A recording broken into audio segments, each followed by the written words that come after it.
The sky was heavy with gray clouds that morning, casting long shadows across the schoolyard. The kind of day where even laughter feels muted, where the air carries a weight that most ignore, but not Valentina Shevchenko. She felt it deep inside. It wasn't the weather pressing down on her heart. It was something heavier.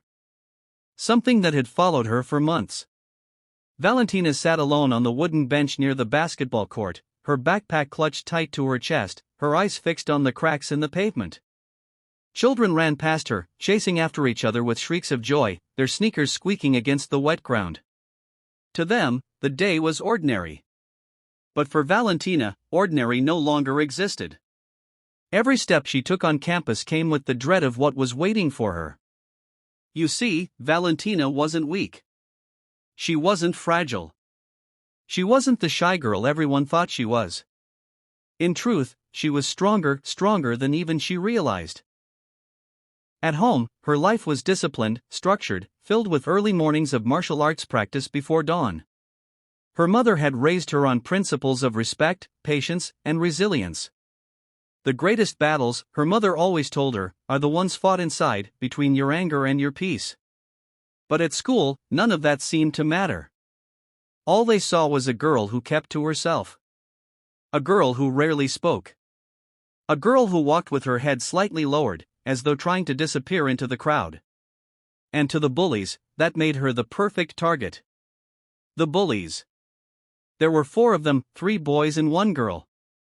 Together, they formed a cruel little pack, feeding off one another's laughter and daring one another to push the limits of meanness. Jason, the tallest, was their leader. Loud, brash, always desperate for attention. He came from a broken home, but instead of finding healing, he found control in making others feel small. Mark, his shadow, was less confident, but laughed the loudest whenever Jason humiliated someone. He was the kind who bullied not out of cruelty but out of fear of being the next target. Ryan, the smallest, was the troublemaker. What he lacked in size, he made up for with a sharp tongue, always ready with a cutting insult. And then there was Amber, a girl with a cruel smirk who often instigated the torment with whispers and rumors. She enjoyed watching others squirm under her words. To them, Valentina was entertainment. It started small. Books knocked off her desk, whispered insults as she passed by, mocking the way she spoke. But as weeks turned into months, it became relentless. Rumors about her family spread. Lunch trays accidentally spilled on her. Lockers slammed shut just as she tried to reach inside. Valentina endured it all with silence. Her classmates noticed but looked away. Nobody wanted to risk becoming the next victim. One rainy afternoon, when the hall smelled of wet coats and muddy shoes, Valentina felt her patience slipping.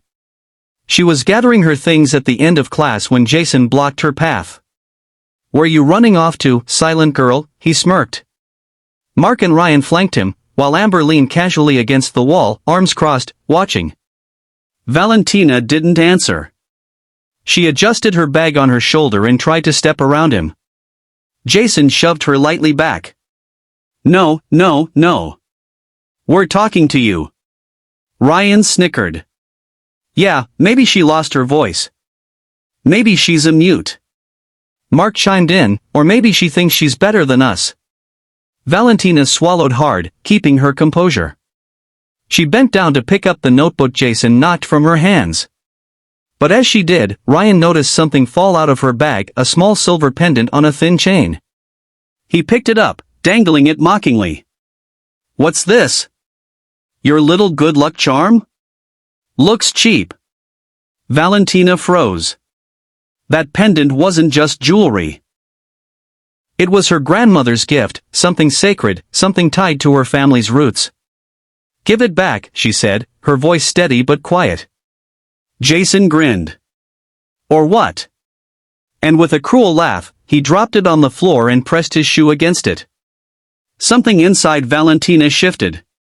For months she had endured, staying silent, choosing peace. But this was different. This wasn't just about her. This was about respect, about dignity, about everything she had been taught. Her body straightened.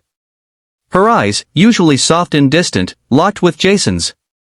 For the first time, her voice cut through the hallway like steel. "Pick it up." The unleashing. The bullies laughed. They thought it was still a game. Jason reached down to crush the pendant under his foot. But before his shoe could press harder, Valentina moved. Years of training surged through her body, not with anger, but with precision. In a blink, she sidestepped Jason's attempt to block her and grabbed his wrist, twisting it with just enough pressure to make him yelp. His knee buckled, and he dropped to the floor. Mark lunged forward, but Valentina's stance shifted. Calm, controlled, unshakable.